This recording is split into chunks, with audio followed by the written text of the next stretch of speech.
Hey all, I'm here to do some extra practice with you, some extra examples here on finding slope in our three ways. And so if you need help with the whole thing, watch the whole video. If not, just watch the piece that you need help with. So one way we found slope was by finding slope of a line by looking at the graph. And so what I want to do is I want to find 2 points. So two places where the line intersects the coordinate plane. So one right there and one right there.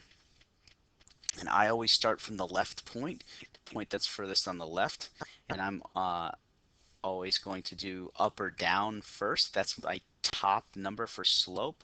So here I'll write slope m equals, I know I'm going to have some sort of fraction. I know that my slope's going to be negative because my line goes down to the right, so I'm going to go ahead and just put a negative in there to begin with.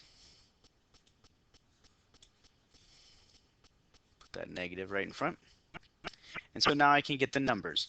So if I start from the left point, I need to count down 1, 2. That's my top number. And then I'm going to count over 1, 2, 3, 4, 5. That's my bottom number. And there's my slope. I can't simplify that fraction anymore. The slope of my line is negative 2 over 5. So the negative tells you it goes down to the right, and the 2 over 5 tells you how steep it is. Try this one. I'll do the same thing. I'm going to put 2 points on here. There's one. I know my slope is going to be positive because it goes up to the right. I start at my left point. This time I got to count up. 1, 2, 3, 4. That goes on top. And I count to the right. 1. That goes on the bottom. So my slope for this one is 4 over 1. And again, it's positive because it goes up to the right.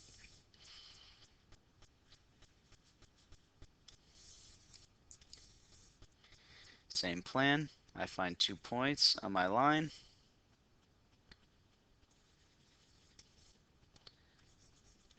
My slope is going to be positive because it goes up to the right. Start at my left point and I count up or down first. I'm going to count up 1. That's my top number. Then I count to the right. 1, 2, 3, 4, 5, 6. So this line has a slope of 1 over 6.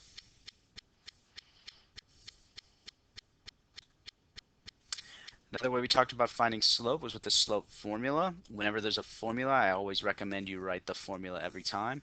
Slope is m. The formula is y2 minus y1 over x2 minus x1. I also recommend that you label your points. So I'm going to pick one of these points to be point 1 and one to be point 2. Might as well make the first one point 1. The first letter in a coordinate is x, so that's x1.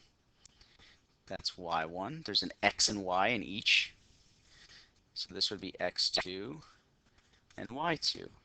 And so now I can just go plug those numbers into the formula where I see them. Y2 is negative 6 minus, make sure you bring the minus from the formula, y1 is 20.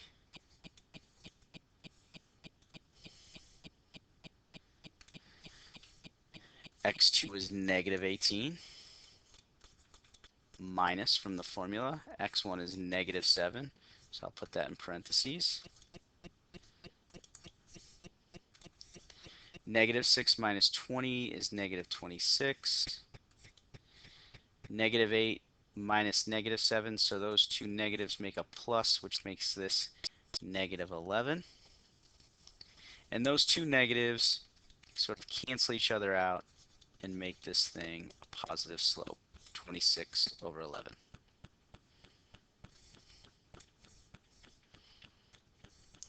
Always going to write the slope formula. The more you write it, the more you commit it to memory.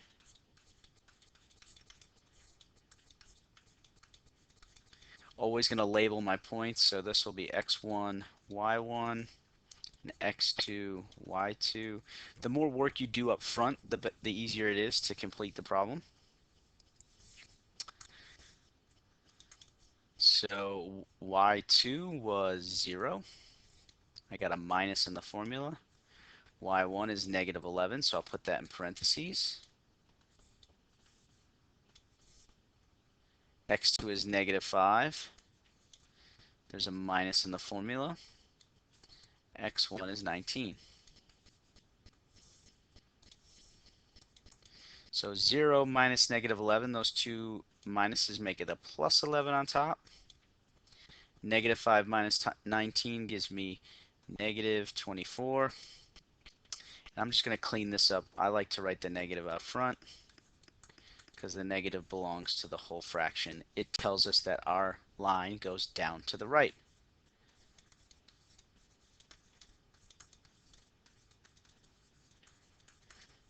This positive one says it goes up to the right, just as a reminder.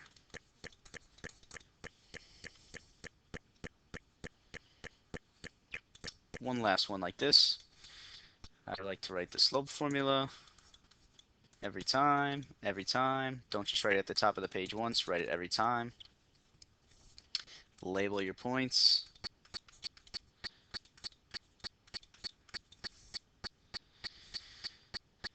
My y2 is negative 3. There's a minus in the formula. Y1 is 7. X2 is 16. There's a minus in the formula. X1 is also 16. So up top, I get minus 3 minus 7 is negative 10. And on the bottom, 16 minus 16 is 0. So this is one of those special cases. Remember we had a slope that was called undefined slope? If you put negative 10 divided by 0 into your calculator, you'll get an error, and that's because this is undefined slope.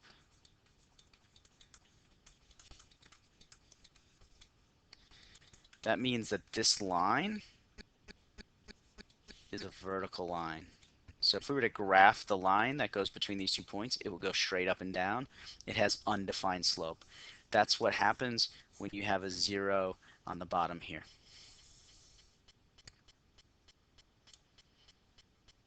And then the last way we found slope was by looking at slope-intercept form of a line. So that slope-intercept form of a line was y equals mx plus b.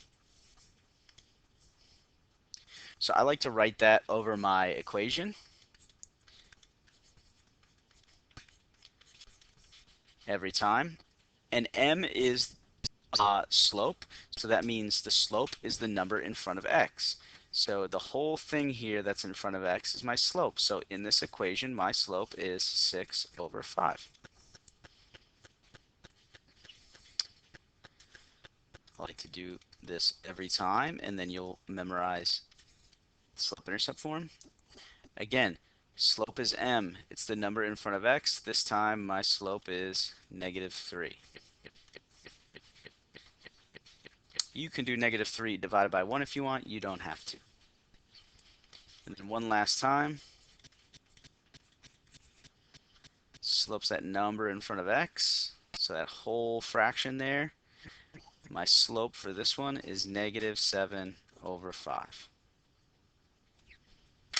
So there's some extra examples for you, plus the ones from class. If you didn't see class, make sure that you watch the lesson. If you still have questions, make sure you get in touch with me and I can help you out. Yeah, but I'm